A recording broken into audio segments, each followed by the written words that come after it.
Because imagine if I give them all the albums that they want. They'll probably give me $100 million bag. But I don't rush it because it's like, I have to make greatness.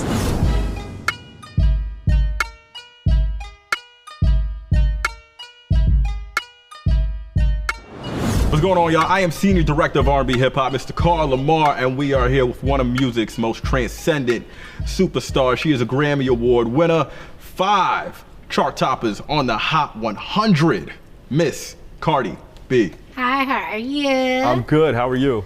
It's been a long day shooting, but I'm here. You've been trooping, a real soldier.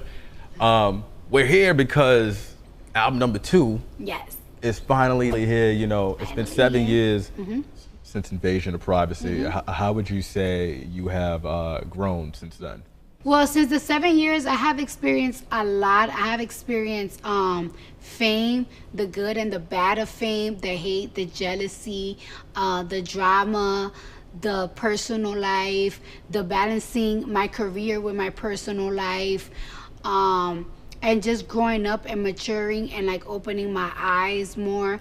Learn how to like control my emotions more, or like understand my emotions, or like understand just the way that life works, and like it's just how to play chess better. Right. Yeah. I mean, listen, I think you've been playing chess pretty damn well. Well, you know. At any moment in the past 7 years, did you question or have any doubts like, shit, I don't know if this second album's gonna drop? No, never. I always knew that I was gonna drop a second album. It's not even about dropping a second album. I never felt like I was gonna stop doing music. I'm not really into like, it's like, oh, I'm never gonna do a second. I don't know if I'm gonna ever drop a second album, like, cause it's like I always dropped music. I always did drop music, so it's not like I never stopped doing music. I just didn't thought I had a project well put together. Like sometimes my fans be like, oh, you should have put out a project when WAP was out, or like when Up was out, but it's like I only had like 4 records that I liked, to be honest with you. I didn't have an album done around that time, and it's like I'm not the type of person that is like, you know what, I'm just gonna lock in 2 months and I'm gonna just complete an album and I'm gonna just do 30 songs and I'm gonna just put it out there. No, I'm very picky with my music. I'm very this. A lot of people say it's because I got comfortable because I make money, but it's like the most money I make is when I go and do shows. Yeah. So it's like I could just rush and just put out music like it's nothing and then just pick up millions of dollars per show. But it's not about that. It's like I want it to be great. You know what's so crazy? I've said this on record. I've written about it. I know I've told you about it. What? I always felt like because you dropped a classic off the rip, if you really wanted to, you could have just pulled the Lauryn Hill and dropped one-offs. But to everybody else is a classic, and I'm so happy that it's a classic. But I don't see things like that. I see it as like it's like I drop an album. I never stopped doing music, so I just don't see it like, oh well, she just dropped an album and that's it. I never drop. And you could do like I never think one-off singles like you've been doing, like WAP, Up. Yeah, but I want to put out this whole project because I got a lot of songs. I recorded in the past 7 years like 60 songs. To be honest with you, so it's like it's there. I just from 60 songs I might not like. I don't know, like every other day I'm a different person. Every other day like I change my mind. Every other day I like something and then I don't. So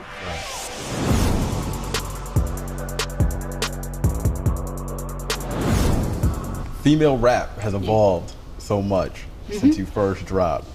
I'm curious, in terms of like the competition, how do you make sure to still stay confident and true to your craft?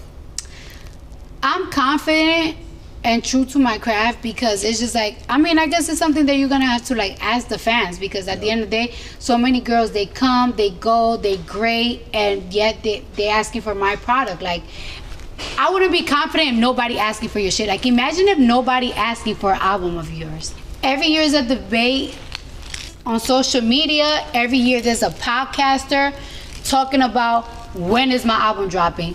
They're not saying that about other people, so it's like y'all need to ask them. That's why I'm so confident.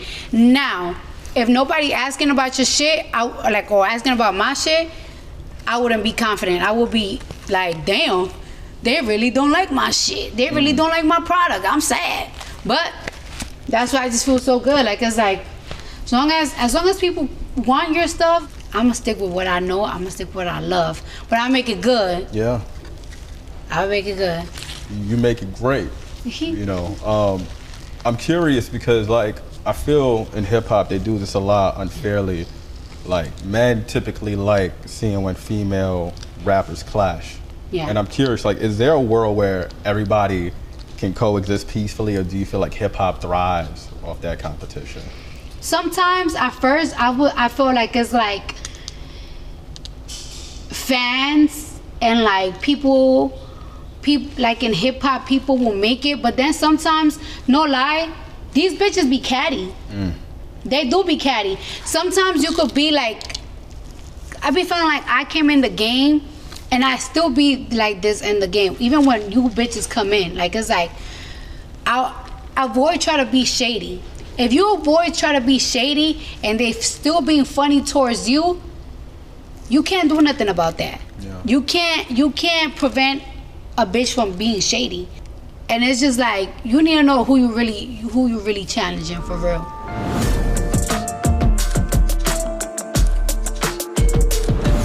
I said it, you know, earlier. 5 #1 singles, 13 top 10, Grammy Award winning. Everybody was talking about the big three, and then there's the big three, of course, on the female side, you, Nicki, Meg. Knowing your accomplishments, even without album #2, why are you still in the big three of female rap? It just, because I feel it's because I do my job well. I do my job well. Like, I do music very well. I take my time with music. Clearly, you can see I take my time with music. It's just something you gotta ask the fans. Yeah. Like, there's so many that come, there's so many that goes, and it's just like I'm still here. I don't know. I feel like I took a whole year. But damn, when was the last time I practically put a single? Like, it was, I think I was. Like what was? Yeah, like what? Red wig hanging down to my knees. It's your birthday, but they talking about me. Why you mad? Take a picture, say cheese. I was like 2 months pregnant with my daughter. My daughter's about to be a year old. So it's like, we just gotta ask the fan, like, why me? Why y'all love me so much? Why y'all love my music so much? Y'all could downplay it. Y'all could downplay my accent. I don't know if because of my accent sometimes, but I really put a lot of thought in my stuff, and I really put a lot of time in it too. Like, I don't like to halfway anything. I don't like to half-ass nothing. Right. Nothing. You know what I love this year? At the Grammys, we got to see Doechii win Best Rap Album. She After You. Y'all are the only 2 female rappers to win Best Rap Album in 25 years. Yeah. What does that mean for girls trying to come up in female rap, looking up to that accomplishment? And were you and Doechii even able to chop it up about that moment together? 'Cause I remember you presented. Well, we wasn't able to talk about it. She was very emotional backstage. Yeah. Her mom was very, very emotional. Yeah. It meant so much to me because it was just like in such a time that I didn't know the certainty of my career, and I didn't know nothing about my career. Like, I didn't know nothing about the industry. I didn't even walk around with security. Like, I didn't understand anything. So at that time, just my career just starting, being pregnant, sleeping in the studio, having a cold every single day, having new managers, being in litigation, all that stress.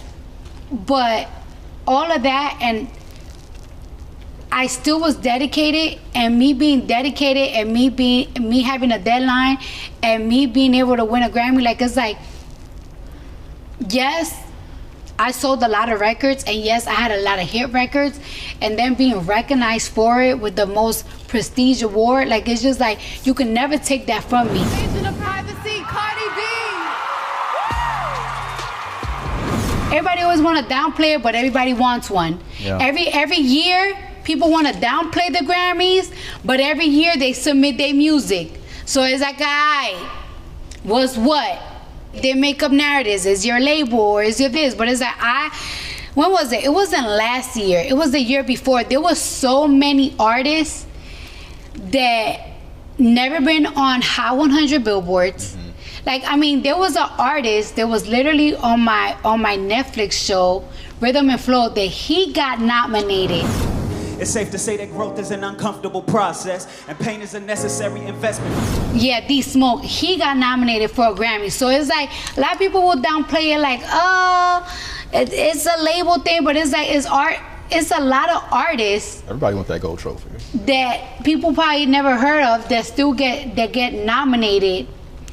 It's about the passion. I feel like the people from the board could tell when somebody put passion, put pain, put time on their shit. When I submit my album, when I submit my records, if I lose, I lose. And if I lose, I lose. It is what it is. But I'm not gonna fucking hate on it. Like, it's like, if I lose, I lose. But I'm not gonna be like, oh, that don't mean something. It do mean something. It do mean something. That's why y'all chase it. Yeah. The fuck? It do mean something. Stop playing. Summer we cheeks out, winter is minks out. I buy grown man watches and make them take links out, bitch. What I love that you said earlier in the interview about this new album, you said you find yourself trying different stuff, trying new flows, different writing schemes. Talk about that. I mean, it's not even about trying different schemes, trying different flows. It's even like perfecting the way I talk. Like, I grew up in a home with different accents. My accent is so strong that people think that Spanish is my first language, and it's not. Like, I learned how to speak English first. You know what I'm saying? Like, it's like I learned how to speak English first before anything. That's how strong is my accent. I try to learn new words. I try to learn how to perfect the words that I'm saying, how to pronunciate things better. I try not to, like, it's like, oh, I'm just gonna make a song. No, I put thought in. I put thought in every line. This line is corny. This line, would a girl put this as a caption? I take time with everything. Whether I'm doing it by myself, whether I'm collaborating, whether everything. I put time and I put love into my craft. And that's why sometimes people be like, oh, she got comfortable. She make money. If it's for money, I will then put out albums and make Atlanta give me another record deal. If I put out all my albums, because imagine if I give them all the albums that they want, they'll probably give me $100 million bag. But I don't rush it, because it's like, I have to make greatness. Like, when I hear this album, and I'm pretty sure, I feel like I'm there already. I feel like when they hear this album, people are gonna be like, the growth, the talk, the lines, the passion. And you know what? Maybe it's God sometimes. Maybe it's God, because I'm going through so many different changes in my life that I wasn't talking about before. And it's like, now it's like, I have to see all those changes, and all those changes, I have to put it in my music. Y'all have to hear it. I have to go through all that pain so y'all can hear it.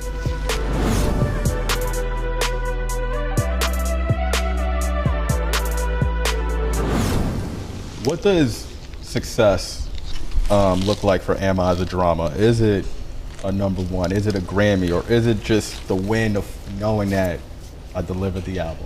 To be honest with you, times have changed.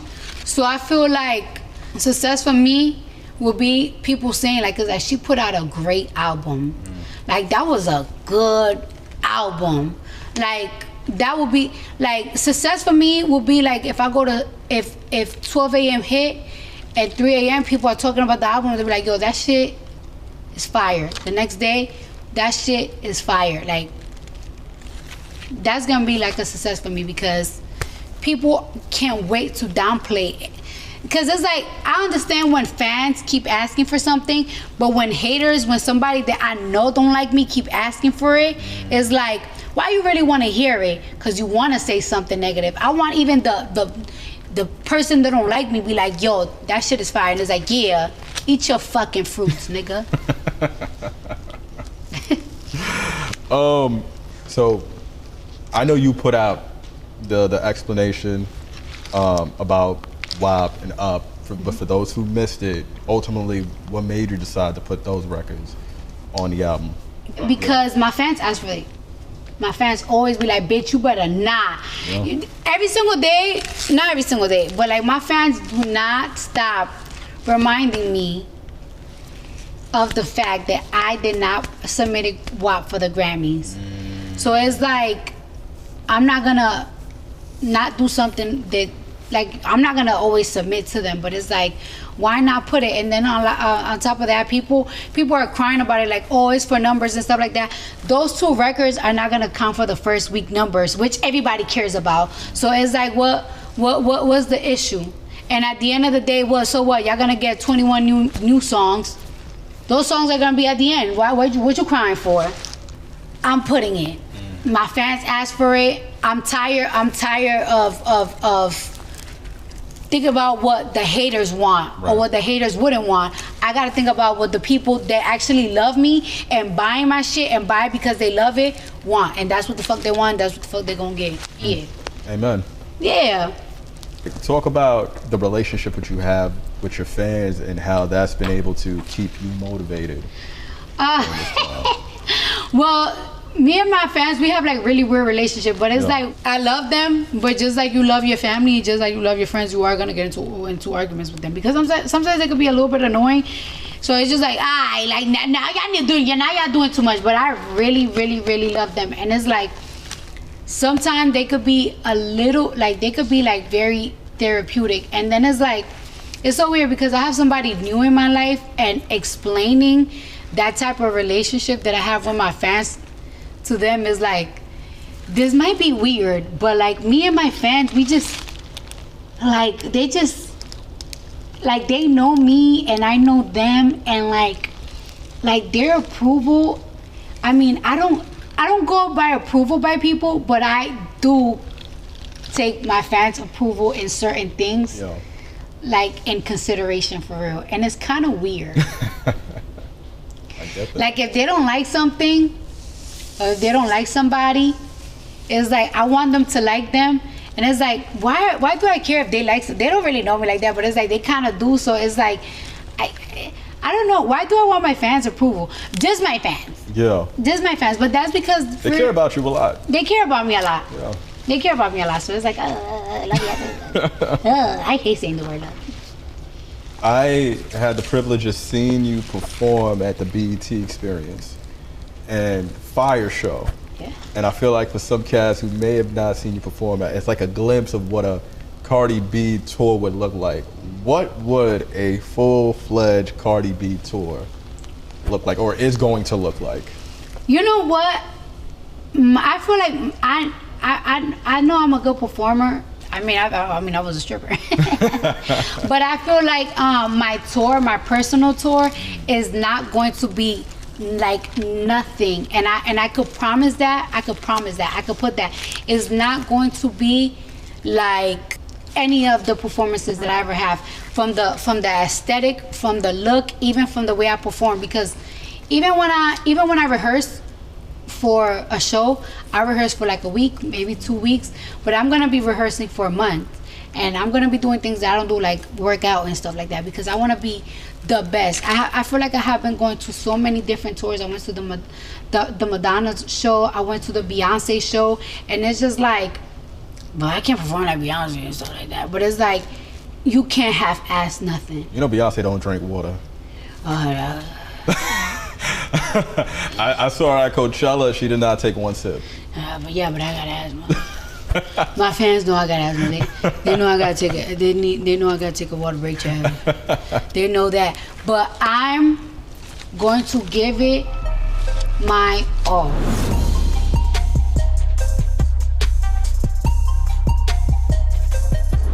I wonder, with everything that you accomplished, the tour is going to be on the way. The Super Bowl.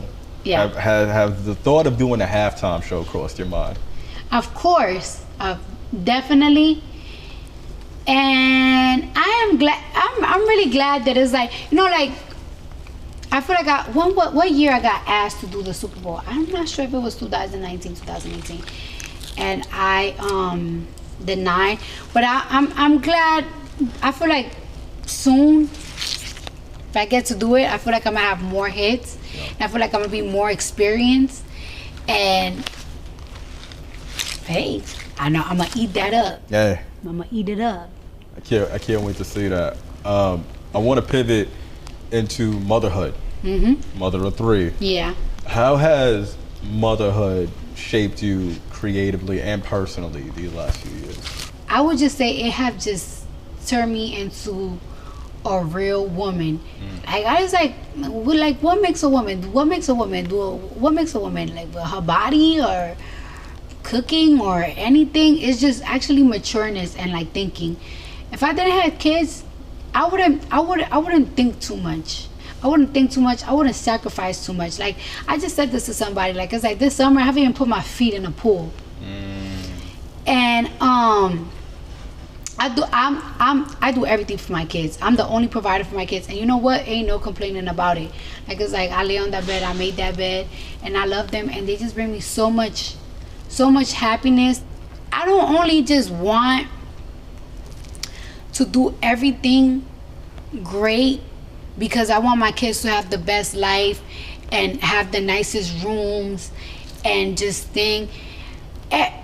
To this day, like my mom, she used to be a freaking cashier, but she would work every single day. And then to this day, I still talk about how hard my mom worked. My dad worked hard, but I still talk to this day like how hard my mom worked. And I really want my kids to like be able to say that no matter what age. Like it's like, I saw my mom work hard. Like I had a very rough childhood, but I could always say like, but my mom made sure we ain't went to no shelter. And it's like, I want my kids to be like, my mom makes sure I had everything I ever wanted. My mom. And they will say that. If you're a great mom, your kids will say that. No matter what age they are, no matter what conversation they're in, they're gonna say it. I remember when my mom did this. I remember when my mom did that. So it's just like, that means something to me, like a lot. It means almost practically everything to me. Like, word is bond. Facts. Yeah. That's my New York song. My New York saying going out. Was it tough for you to date again and then date publicly, knowing like the spotlight that comes with it? It was very tough, but you know what? It is what it is. It's tough hiding. Yeah. So it's like, it's just tough dating. It's definitely tough dating in your 30s too. So, but I'm happy. I like him. I love him. I never really been a dating person. Right. I always been in long relationships since I was like 21. So with Stefon, how has he inspired you creatively or personally? I've seen y'all in the gym. Yeah, you talk about you don't do the gym, and I see you in the gym now. So. Well, personally, yeah. I mean, creatively is a little different because we do different jobs. But personally, it's like I will never complain about my job. I will never complain about lack of sleep. Yeah. I will never complain. And I'm not gonna lie to you. I'm not one of those people that like, I don't really have a sleep schedule. I don't really have like I don't even like to like map out my day. Sometimes I don't even like to look at my schedule of the month. I just be like, what we doing tomorrow? All right, we're gonna do it. What we doing this week? Cause it just overwhelmed me. So one thing that I have been learning is like to be more organized, not complain, because he have to do two different things. He have to learn his book. So it's like you have, not only do you have to study, you also have to get physical. And you have to be in bed at a certain time. You're literally in the military. You like really work hard. Like it's like, I work hard, but you know what I'm saying? I could take a little break. I could lay back. You know what I'm saying? I don't really gotta running. But very inspirational to see how hard somebody works. It's just like, wow, you should be proud of yourself.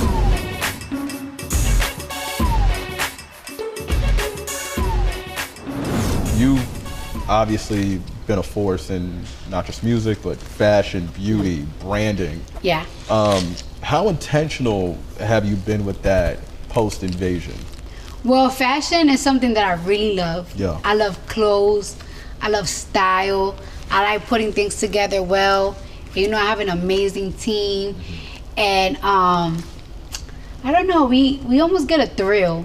You could go to Fashion Week because you get invited. Yeah. But it's really a sport to us. It's really something that we really love, really enjoy to do. And even when it gets intense, like I feel like this fashion week that just passed, it was so intense. We was always arguing. There was tears shed and everything. But we love those end results so much that it's like, this is why we do it all the time. All the time. This is like, it's like no, the lack of sleep, the disagreements is like, at the end of results, I look like a doll. And people say it and I look amazing, and it's like, this is why we do it all the time, because it's like we love to see our work, and they love to see it on me, and it's like, so that's something that we love to do.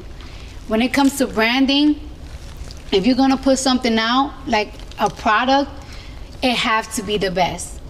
There's no point of putting something out that people are just not gonna like. Like, it's like, you could always do something for money. Like, it's like, you're always gonna make money. If you have 300, 200 million people following you, you're gonna make money. But it's like, what happens when they don't come back? That's a terrible feeling. Like, imagine somebody fucking you for the first day, and it's like, they fucked you, but it's not the best pussy they ever had. You want people to say that was the best pussy they ever had. Like, you don't want to just give people drunk pussy. Drunk pussy is good, but what happens when you're not drunk? Right. It's not good. Yeah, I want it to be good. The third, fourth, fifth time you use it, not the first, not the one time. Then the second time you come around, it's like, this shit is trash. It's trash. Your pussy's trash. Your product is trash. I bought it the second time, it was trash. I don't want that. I want it good all the time. Consistency. Boom. Yeah. And I make sure. That's why certain things that people ask me for, I'll be like, trust me, it's coming. It's just, you would think it's not coming because I'm just laying in the bed playing with myself all day. But no, I'm just really trying to make sure it's good. Because y'all gonna talk about it. And it's like, it's just a bad feeling when people just don't like your stuff. Like, it's just a bad feeling. It's a bad feeling. I hate feeling bad like that. I hate when people don't come back. I like to thank you, come again. Yeah. That's another New York slang. You've inspired a whole wave of female rappers, this new generation. Do you consider yourself to be a mentor, and is that like a role you've embraced? I do consider myself a mentor, but it's like, have you ever read the book, The Coldest Winter Ever? Mm-mm. Give me the cliff notes, the spark notes real quick. All right, so like at the end of the book, right? This is so weird. The main character, Winter, she was in jail because she cut a bitch or some shit like that. Oh, then they let her out and to her mom's funeral, and she saw her sister going in her same footsteps. So she wanted to give her sister advice, and before she gave her advice, she's like, you know what? Fuck it. Let her go through what I went through. Let her learn on her own. Sometimes you gotta let bitches learn on their own. And I have to, because there's so many bitches that I have sat down, given the advice from the heart. I only give you advice from the heart. Or I only give you advice if I feel bad for you. Like if I see people bullying you because of whatever the fuck, I'm going to think. I'm gonna go in your DM and I'm gonna give you advice. But it's like sometimes I really gotta like hold myself and be like, no, bitch, don't do it, because these bitches have done turned their back on me. These bitches that done fucked my man. These bitches that done got caught talking about me and fucking somebody tell me about it. Like, it's like, sometimes you really gotta like be like, yo, keep your heart 3 stacks. Keep your motherfucking heart. Cause these bitches ain't for you. Bitches ain't for you.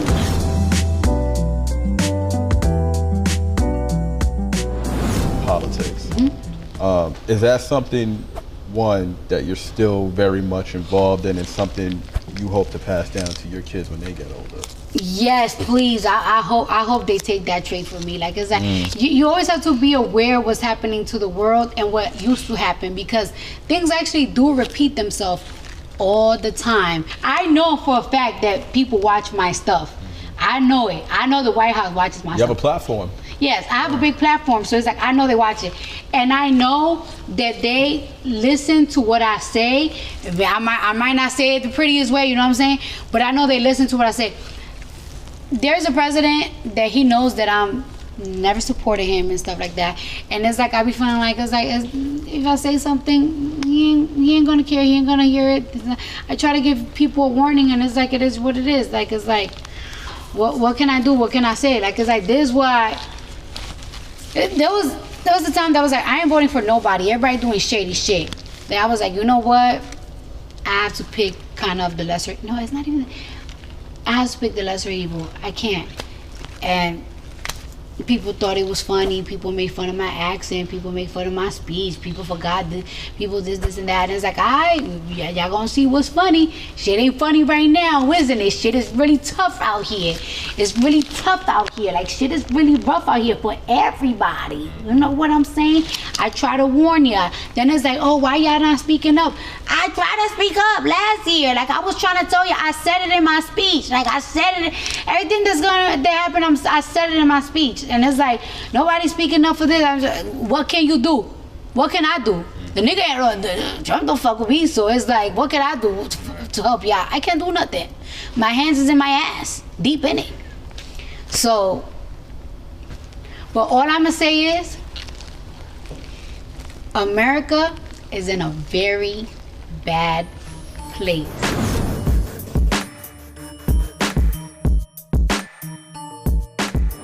Cardi, last question. Yeah. If you could pick one word to title this chapter in your life, what word would that be and why? I just felt like it just really felt like a reset. So that's how I feel like. I feel like it's a reset. Maybe that's the word. I was going to say, reset sounds like the word. Yeah, maybe reset sounds like the word, because it's like I'm resetting again in my career, I guess. Like, you know what I'm saying? I took a break, and now I'm about to go back again, and I'm about to be heavy on tour, heavy on the road. And I haven't been heavy on the road for a very long time, so that's a reset there. And then there's like a reset on my personal life. Like, when I was heavy, the last time I was really heavy on the road, I had 1 kid. I have 3 kids. I was married. Now I'm getting a divorce. I'm dating. It's a reset on everything. Like, it's a little like, I don't know. Sometimes I feel like I'm 20 again. It's like, why do I feel like I shouldn't be feeling like I'm 20 again? I should be feeling like I'm in my 30s and I'm more settled. And it's like, I don't feel as settled. I feel like I'm redoing things, relearning things again, in every aspect in life, career and personal. So I just feel like it's I guess we would say a reset. Well, you're doing a great job. Yeah. Oh, yeah, I knew. Yeah, this is a great interview. You do interviews really good. Oh, thank you so much. I could talk to you all day. I appreciate you. No, thank you, Cardi. And we're good to go. That's a wrap.